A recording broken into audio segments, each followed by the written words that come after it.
Salam sejahtera, selamat beraktivitas kembali.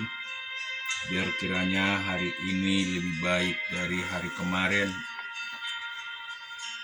Berkat dan pemeliharaan Tuhan selalu ada di hidup kita. Kita akan baca firman Tuhan Matius 13 ayat 24 sampai dengan 43.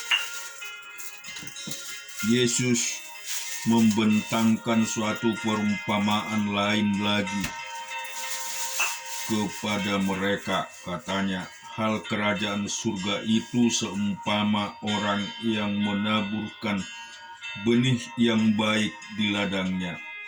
Tetapi pada waktu semua orang tidur, datanglah musuhnya menaburkan benih lalang di antara gandum itu, lalu pergi. Ketika gandum itu tumbuh dan mulai berbulir, nampak jugalah lalang itu.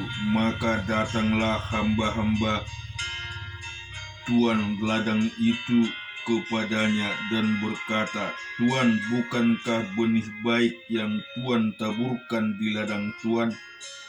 Dari manakah lalang itu?" Jawab tuan itu, "Seorang musuh yang melakukannya." Lalu berkatalah hamba-hamba itu kepadanya, "Jadi maukah Tuan supaya kami pergi mencabut lalang itu?" Tetapi ia berkata, "Jangan, sebab mungkin gandum itu ikut tercabut pada waktu kamu mencabut lalang itu. Biarkanlah keduanya tumbuh bersama-sama sampai waktu menuai. Pada waktu itu aku akan berkata kepada para penuai, kumpulkanlah dahulu lalang itu dan ikatlah berkas-berkas untuk dibakar.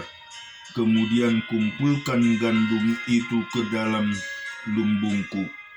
Yesus membentangkan suatu perumpamaan lain lagi kepada mereka. Katanya, hal kerajaan surga itu seumpama biji sesawi yang diambil dari taburan orang di ladangnya. Memang biji itu yang paling kecil dari segala jenis benih, tetapi apabila sudah tumbuh sesawi itu lebih besar daripada sayuran yang lain, bukankah menjadi pohon sehingga burung-burung, bahkan menjadi pohon sehingga burung-burung di udara datang bersarang pada cabang-cabangnya? Dan ia menceritakan perumpamaan ini juga kepada mereka. Hal kerajaan surga itu seumpama ragi yang diambil seorang perempuan dan diadukan ke dalam tepung terigu 3 sukat sampai kamir seluruhnya. Semuanya itu disampaikan Yesus kepada orang banyak dalam perumpamaan, dan tanpa perumpamaan suatu pun tidak disampaikannya kepada mereka, supaya genaplah firman yang disampaikan oleh Nabi, "Aku mau membuka mulutku mengatakan perumpamaan, aku mau mengucapkan hal yang tersembunyi sejak dunia dijadikan." Maka Yesus pun meninggalkan orang banyak itu, lalu pulang. Murid-muridnya datang dan berkata kepadanya, "Jelaskanlah kepada kami perumpamaan tentang lalang dan ladang itu." Ia menjawab katanya, "Orang yang menabur benih baik ialah Anak Manusia. Ladang ialah dunia. Benih yang baik itu anak-anak kerajaan, dan lalang anak-anak si jahat. Musuh yang menaburkan benih lalang ialah iblis. Waktu menuai ialah akhir zaman, dan para penuai itu malaikat. Maka seperti lalang itu dikumpulkan dan dibakar dalam api, demikianlah juga pada akhir zaman, Anak Manusia akan menyuruh malaikat-malaikatnya dan mereka akan mengumpulkan segala sesuatu yang menyesatkan dan semua orang yang melakukan kejahatan dan dalam kerajaannya seumpama akan semuanya akan dicampakkan ke dalam dapur api. Di sanalah akan terdapat ratapan dan kertak gigi. Pada waktu itulah orang-orang benar akan bercahaya seperti matahari dalam kerajaan Bapa mereka. Siapa bertelinga, hendaklah ia mendengar. Kita akan membaca Ayub 20 ayat 16 sampai 20 sampai dengan 29.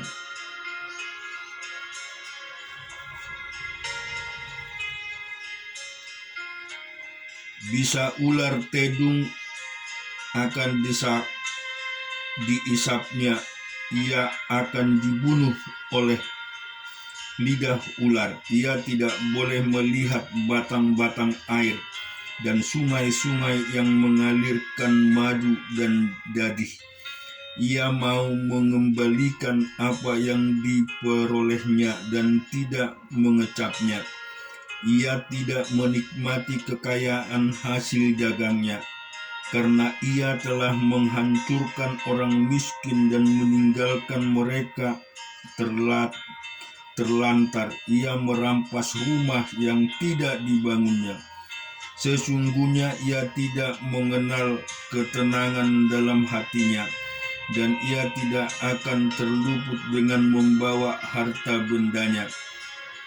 Suatu pun tidak luput daripada lahapnya. Itulah sebabnya kemujurannya tidak kekal. Dalam kemewahannya yang berlimpah-limpah, ia penuh khawatir. Ia ditimpa kesusahan dengan sangat dahsyatnya. Untuk mengisi perutnya, Allah melepaskan ke atasnya murkanya yang menyala-nyala dan hujankan itu kepadanya sebagai makanannya. Ia dapat meluputkan diri terhadap senjata besi, namun panah tembaga menembus dia. Anak panah itu tercabut dan keluar dari punggungnya. Mata panah yang berkilat itu keluar dari empedunya. Ia menjadi ngeri. Kegelapan semata-mata tersedia bagi dia. Api yang tidak ditiup memakan dia dan menghabiskan apa yang tersisa dalam kemahnya. Langit menyingkapkan kesalahannya dan bumi bangkit melawan dia. Hasil usahanya yang ada di rumahnya diangkut semua habis pada hari murkanya.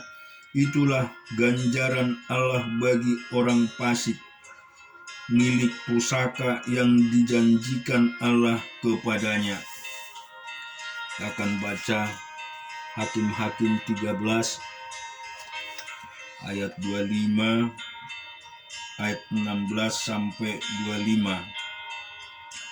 Tetapi jawab malaikat Tuhan itu kepada Manoah, sekalipun engkau menahan aku di sini, hidanganmu itu tidak akan kumakan. Tetapi jika engkau hendak mengolahnya menjadi korban bakaran, persembahkanlah itu kepada Tuhan, sebab Manoah tidak mengetahui bahwa dia itu malaikat Tuhan.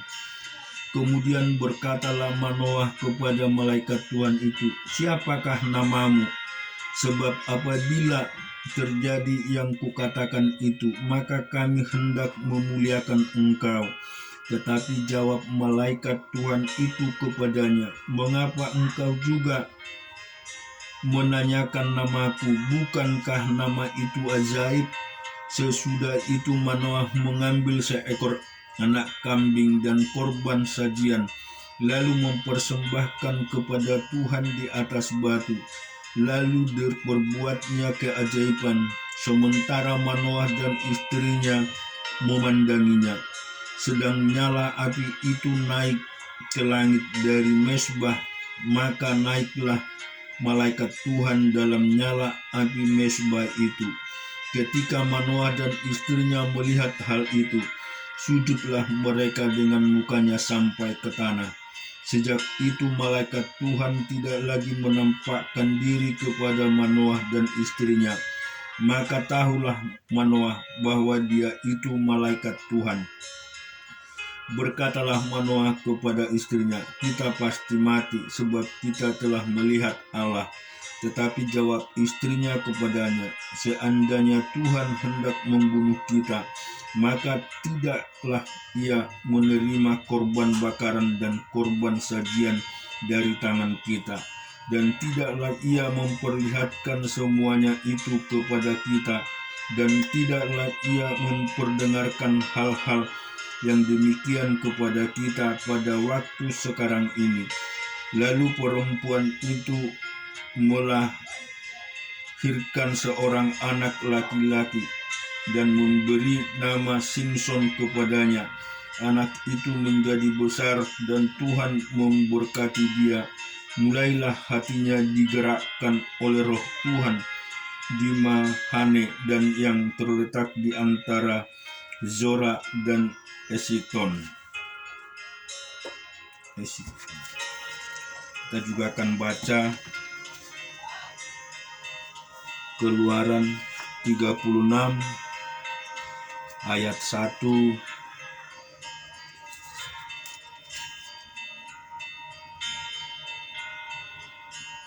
sampai dengan 7. Demikianlah harus bekerja Belzabel dan Aholiah dan setiap orang yang ahli yang telah dikaruniai Tuhan keahlian dan pengertian, sehingga ia tahu melakukan segala macam pekerjaan untuk mendirikan tempat kudus, tempat menurut yang diperintahkan Tuhan. Lalu Musa memanggil Bezalel dan Aholiab dan setiap orang yang ahli, yang dalam hatinya telah ditanam Tuhan keahlian setiap orang yang tergerak hatinya untuk datang melakukan pekerjaan itu.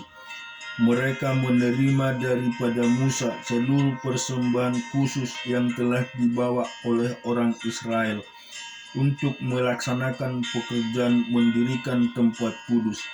Tetapi orang Israel itu masih terus membawa pemberian sukarela kepada Musa tiap-tiap pagi.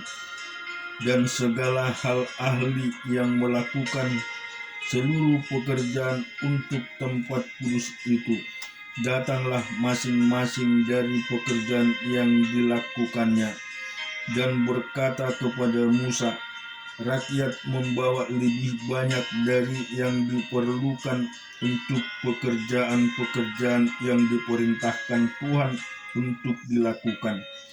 Lalu Musa memerintahkan supaya dimaklumkan di mana-mana di perkemahan itu, demikian tidak usah lagi ada orang laki-laki atau perempuan yang membuat sesuatu menjadi persembahan khusus bagi tempat kudus.